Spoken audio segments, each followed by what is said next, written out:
آقای کفاشیان فکر میکنید با اومدن آقای قطبی فوتبال ما چند قطبی خواهد ماند؟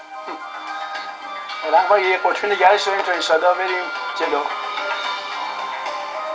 تا به حال کفش فوتبالی هم پاتون کردید؟ نه خیر. امپراتورها، ژنرالها و سلطانهای فوتبال ایران در کجای فوتبال ما حکومت میکنن؟ بالاخره این استنباط‌هایی هستش که در رسانه‌های ما و مردم هستش و یکی از سرگرمی‌هاشون هست دیگه. آقای کفاشیان جوونیتون قرمز بودید یا آبی؟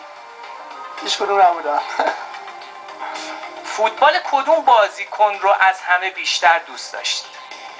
بازیکنان قدیمی و جدید رو قدیمی رو عرض کردم خدمتتون. من آقای پروین رو فوتبالش خیلی دوست داشتم.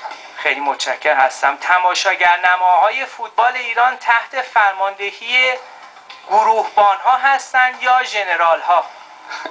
من فکر کنم هیچ کدوم، تحت در واقع فرماندهی خودشون هستن و نظرات خودشون رو میگن. آقای کفاشیان تلخ‌ترین نتیجه‌ای که در دوران ریاست شما بر فدراسیون فوتبال گرفته شد؟ همین بازی امسال ایران با عربستان بود که خلاصه عیدمون هم خراب کرد. اسامی چند تا تیم باشگاهی رو میگم خدمتتون، شما سرمربیاشون رو بفرمایید. لیورپول. من خارجی ها زیاد وارد نیستم، بلد نیستم، نمیدونم. ما سعی کردیم که آسون باشه جناب کفاشیان. بله با این حال من نمیدونم. یعنی بقیه رو نپرسم از خدمتتون؟ نه خیر. رئیس فدراسیون من اسمای خارجی رو سخت یاد میگیرم. نه خواهش می‌کنم، بخیر شما در خارج تحصیل کردید، الان هم رئیس فدراسیون فوتبال هستید، گفتیم شاید این سرمربی‌های خیلی سرشناس رو آشنا باشید بهش.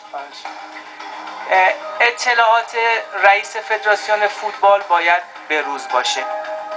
اطلاع دارید که امشب 2 تا بازی در لیگ برتر انگلیس انجام شد، بین کدوم تیم ها بود؟ من میگم یکیش دیدم منچستر یونایتد با تیم خلاصه میگم من اسم از چیز من راهنمایی میکنم تاتنهام. اون یکی رو هم اگر بفهمید ممنون. نمیدونم. لیورپول راهنمایی کنید آقای محبی. من لیورپولش رو میگم، آقای کفاشیان تیم دوم رو بگم. من باز نمیدونم.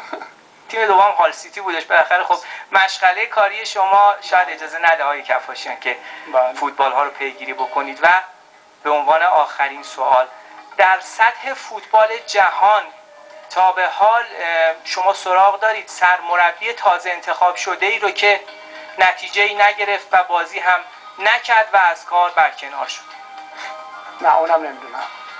آقای کفاشیان آشنا نیست براتون؟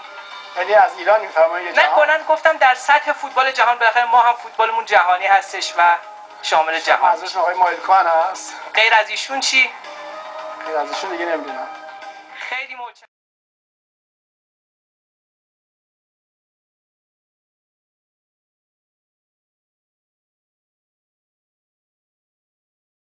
فقط اینو خدمت بگم که میگم فوتبال ما ناپاکه.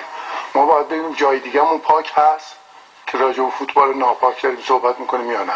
اینو بحث خیلی مهمه. فقط اینو من می‌خواستم بگم.